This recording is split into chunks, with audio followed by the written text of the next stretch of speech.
not another leopard can obviously get up there, but something like hyenas or lions. No hyena or lion is going to climb this tree. A lioness might, but the point is it's to keep it away from other predators and scavengers, and once they finish eating it they will just leave the remains up there. But most of the time what will happen is a bird of prey, whether it's a vulture, maybe a hooded vulture, or maybe a batalier or a tawny eagle, quite a few of the eagle species that also scavenge. They'll get up there, obviously they can fly in quick enough, and in the process of feeding up there the carcass will fall down, and then you'll get all the other things that might be around finishing it off as well. So the carcass normally disappears quite quickly from up in a tree, especially one like this.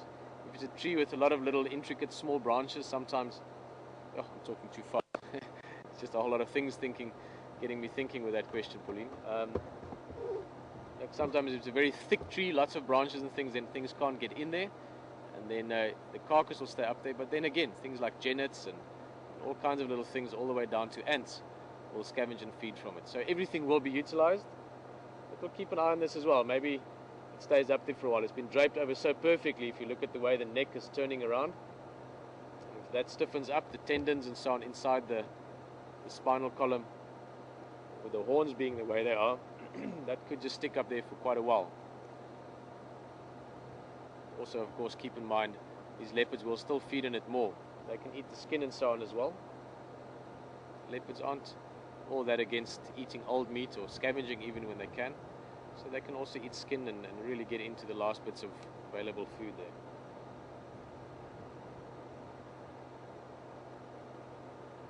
But it's almost surreal sitting here.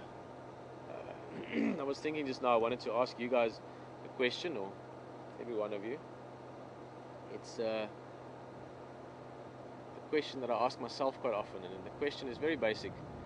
And I want you to just look at this beautiful leopard, look at those eyes, look at it mildly ignoring us, maybe just a slight interest in what we're doing,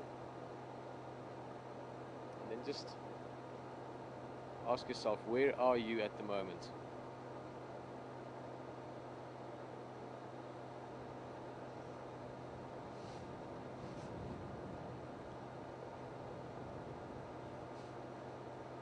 And I ask myself that question often because while I spoke to you, the whole time I was looking into the monitor, and that really is where I was.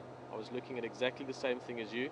I'm actually seeing it in black and white. And then I look up at that leopard as she's looking up, and we look at the view around us.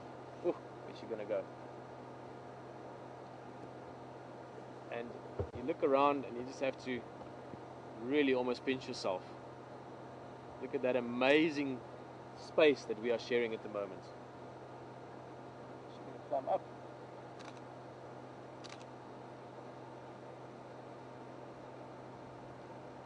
Now almost above us. Yeah, and they are graceful. The movement, even just that tail twitching, but her just running up that branch literally looks like she's dancing.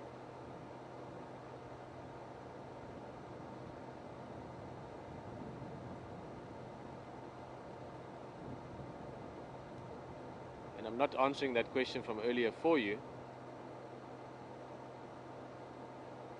but it's something that I often feel as well, and that's that we are with Wild Earth, and this is something we're all sharing live, and that concept is something I'm only starting to learn about. It is very interesting where we all are at the moment.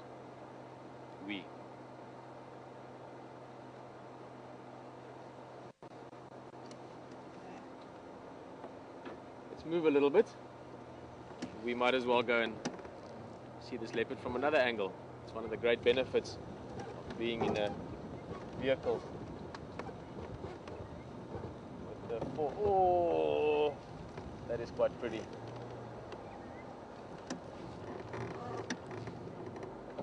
Again, just look at the whole view there. We're going to go in closer to the leopard slowly. Rory's going to give you his expression. I read some of the emails today as well coming through from some of you. Thank you very much with regards to the visual experience you're having out here. But just look at that whole scene all the way into the leopard.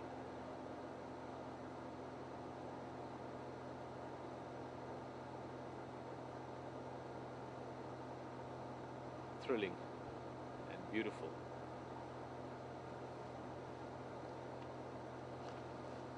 And again, without hopefully being too cheesy.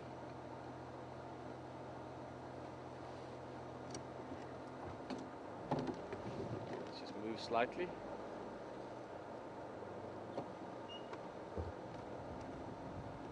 Without being too cheesy, I just want to ask you again, where are you at this moment?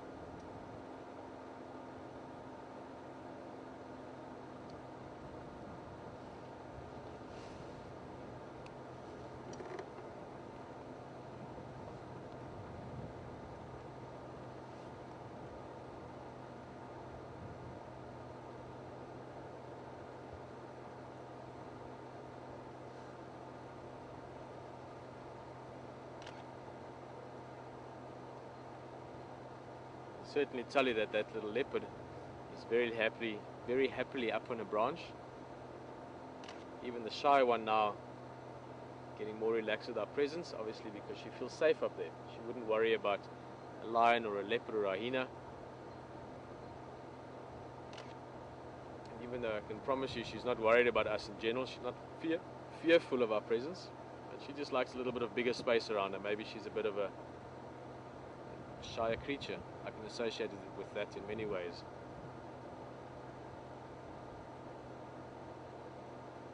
Again, that might sound funny, but it's true.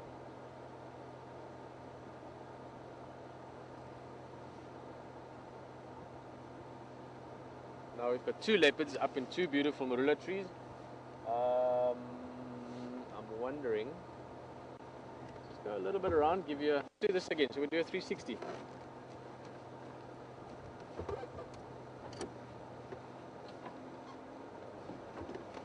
Right here. Oh, look at that.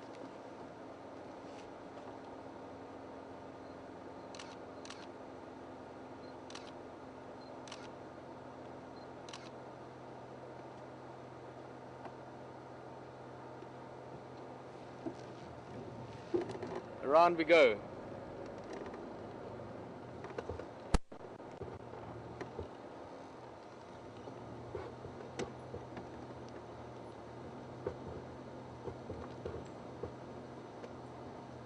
Very strong smell there.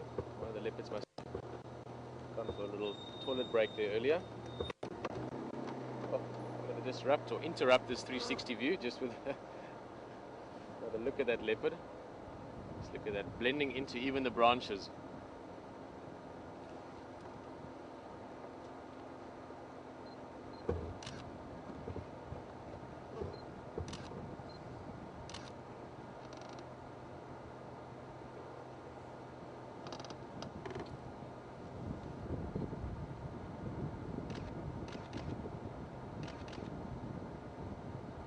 Hey.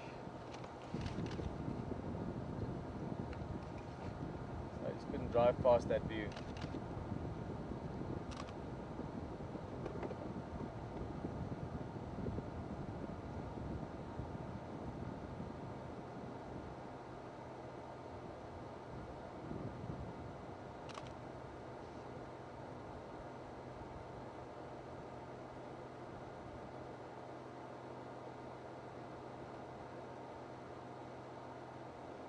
Okay, let's complete the circle.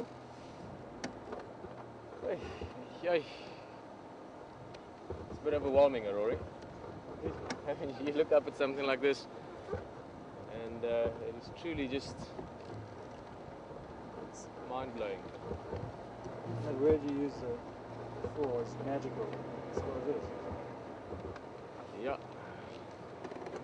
that it is. I might have to stop here a little bit again.